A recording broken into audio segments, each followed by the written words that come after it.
Since day one, this foundation has been dedicated to advancing cancer medicine so that other families don't have to suffer losses like the Eisenberg family did. We know that there is a dire need for personalized medicine that will be used to advance cancer medicine in the future. Our gift to fund the Oncoset is going to help develop personalized therapies for individual patients, but it's also going to create building blocks of data that can help create developments and discoveries that will advance the entire field of cancer medicine. What we do in the Oncoset program is that we use this funding to kind of say, let's try and figure out when patients come in and they get their tumor sequenced, how we can analyze the data, because that takes a lot of data and analytics.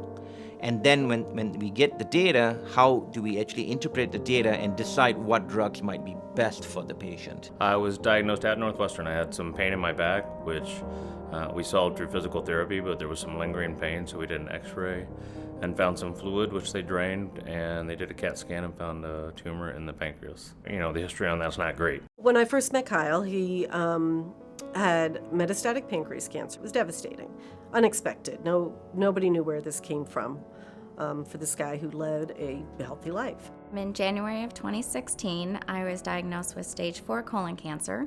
After later research, I found out a lot of patients usually don't make it past their first or second treatment, and they usually would pass away.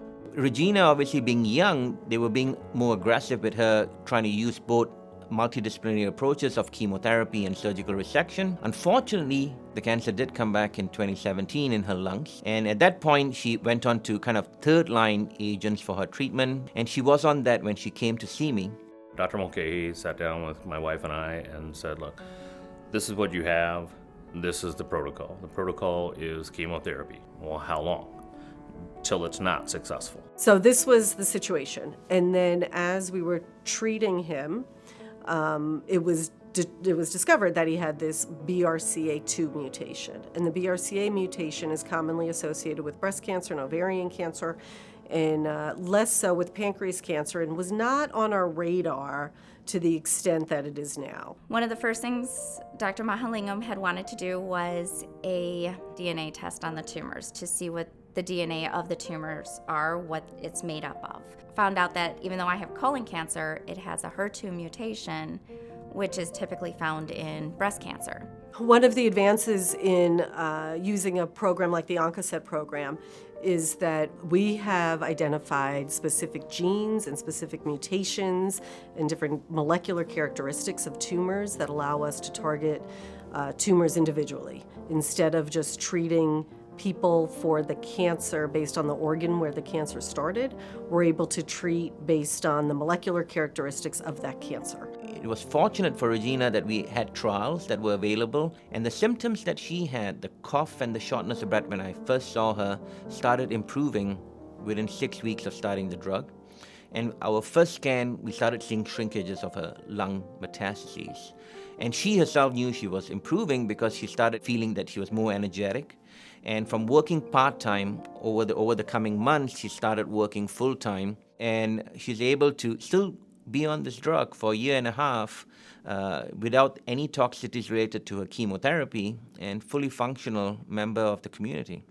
In the time that we were treating Kyle, some new data became available that demonstrated that this other drug that's used to treat ovarian cancer for women with BRCA mutation can actually also benefit patients with pancreas cancer with that same mutation.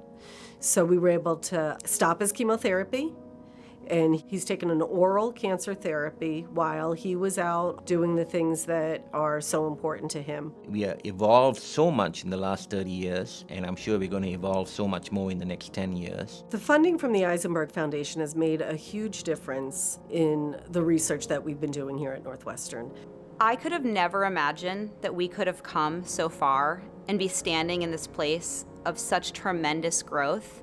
And truly, I feel like we're going to be part of finding a cure to GI cancers.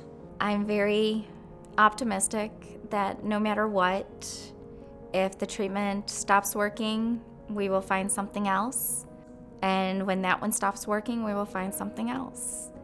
And every day is just another blessing. Got 2 young children, 10 and 13 years old. So that's the hard part of all this. So whatever additional years I can get out of this, I think is critical right now.